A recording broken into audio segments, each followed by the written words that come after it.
Baik, jadi saya akan menceritakan pengalaman ini. Namun pengalaman ini sebenarnya sulit untuk saya ceritakan karena saya sangat suka mendaki. Jadi sekitar 1 tahun yang lalu ya tepatnya, di tahun 2020, ya di awal 2020 saya pernah melakukan pendakian di Gunung Abang, Bali. Jadi pendakian ini saya lakukan untuk meminta doa, karena diyakini kalau kita bagus bersembahyang, doa kita akan tercapai.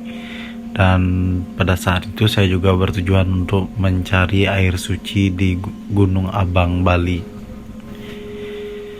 Nah, jadi pendakian ini sangat mendadak saya lakukan. Saya mengkontak beberapa adik kelas saya yang selama ini saya jadikan rekan dalam pendakian dari berbagai gunung yang pernah saya daki di Bali. Dan setelah saya menghubungi mereka semua, akhirnya mereka setuju, dan inilah awal perjalanan kami. Pertama-tama kami berkumpul di rumah seorang rekan kami, dan kami melanjutkan perjalanan sekitar jam 2 sore ya. Jam 2 sore kami berjalan atau memulai perjalanan dari kota kami sampai ke Bangli, dan kami berkumpul di depan Museum Geopark tepatnya sekitar jam setengah 4. Dari Museum Geopark kami melanjutkan perjalanan ke pos di Bukit Abang. Nah, jadi di awal perjalanan memang seperti biasa saja, pendakian biasa saja, karena kami melakukan pendakian di sore hari ya. Dan banyak teman-teman pendaki yang sudah turun pada saat sore itu. Kami melakukan perjalanan seperti biasa, dan singkat cerita kami sampai di puncak sekitar jam 7 malam. Jadi kami mendaki sekitar setengah 5, sampai di puncak Gunung Abang sekitar jam 7 yang tingginya sekitar 2000-an lebih ya. Dan ketika kami sampai di puncak, seperti biasa kita foto-foto dulu.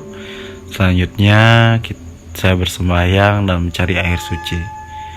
Nah, cerita itu mulai dari sini. Di saat itu kalau tidak salah saya melihat jam terakhir adalah jam 8, karena pengambilan air suci ini sangat urgensi. Dan pada saat kami turun jam 8 pertama, memang kerasa biasa saja, malam seperti biasa. Namun ketika sampai di tengah perjalanan di dalam hutan, kami merasa ada yang aneh. Saat itu kami mendaki berlima ya. Kami merasa, terutama saya sih pada saat itu, karena teman-teman saya tidak cerita, saya merasa kok ada yang melihat, kok ada yang mengikuti gitu.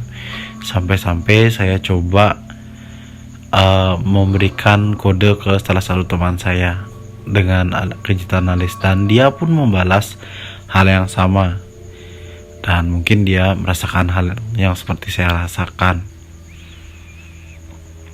Positive thinking, saya tetap turun bersama teman-teman, yang mana kami melakukan trekking turun pada malam hari. Medannya itu sangat, ya lumayan lah, medan di Gunung Abang. Dan kami turun pada saat malam itu sekitar jam 9-an ya, sampai di pos 4-nya kami ya. Karena kami menandai beberapa tempat perhentian, dan saat itu pun semuanya merasa aneh ketika ada seperti yang mengikuti, gimana sangat risih seperti ada yang mengikuti. dan tidak tahu kenapa mendesak pada saat saya bilang ayo selesai istirahat kita langsung turun ya teman-teman. Dan ketika gitu mendadak semuanya seperti pengen cepet-cepet, dan kami nggak sadar ya semuanya pengen cepet-cepet. Dan mereka tidak seperti biasanya mereka nggak secepat itu buat turun. Padahal kalau dibilang medannya itu sangat curam dan pada saat itu gelap karena kita di dalam hutan. Karena kami sudah merasa sangat mencekam sekali suasana dalam hutan Gunung Abang ini, kami terus turun tanpa berani bersuara sedikit pun. Dan saat itu sekitar jam 10 atau setengah 11 ya lebih tepatnya, kami sudah sampai di parkir dan kami masih terdiam. Setelah itu kami turun naik motor sampai ya tepatnya kami berhenti di Penelokan, nama spot di Kintamani, untuk melihat pemandangan Gunung Batur untuk beristirahat sejenak. Dan di sanalah kita baru cerita. Teman-teman saya mengatakan bahwa tadi ketika kita turun dari mendaki, mereka merasakan hal yang tidak enak. Pokoknya mereka pengen cepat-cepat ke rumah gitu loh. Mereka merasakan ada yang mengikuti, kadang-kadang ada yang menepuk. Kalau dibilang pohon itu tidak, karena tepuknya seperti tangan. Dan hal itu tidak mungkin karena teman saya paling belakang gitu loh. Itulah yang membuat kami pada saat itu bergegas turun, padahal memang sangat berbahaya kalau kita turun. Kita tidak berani melihat ke belakang, hanya fokus ke depan dengan cahaya yang kita punya. Dan di sana kita bercerita bahwa di perjalanan salah satu teman saya seperti tidak enak, pengen muntah, mendadak di salah satu pos seperti itu. Dan pelajaran bagi kita semua bahwa dimanapun kita berada, di sana pasti ada seseorang atau sesuatu yang menempati tempat tersebut. Dan mungkin karena itu juga pantangan mencari air suci, kita membawa sesuatu dari sana, ya kita diuji seperti itu. Jadi buat teman-teman yang suka mendaki, tolong jangan bertindak seenaknya di atas gunung, karena alam punya caranya sendiri untuk melindungi dirinya. Itulah yang kami tangkap dari perjalanan tersebut. Entah mungkin itu cuma pepohonan, cuma atau binatang yang melihat kami, entah itu memang itu kalinya saya merasa mencekam sekali selama saya mendaki di berbagai gunung.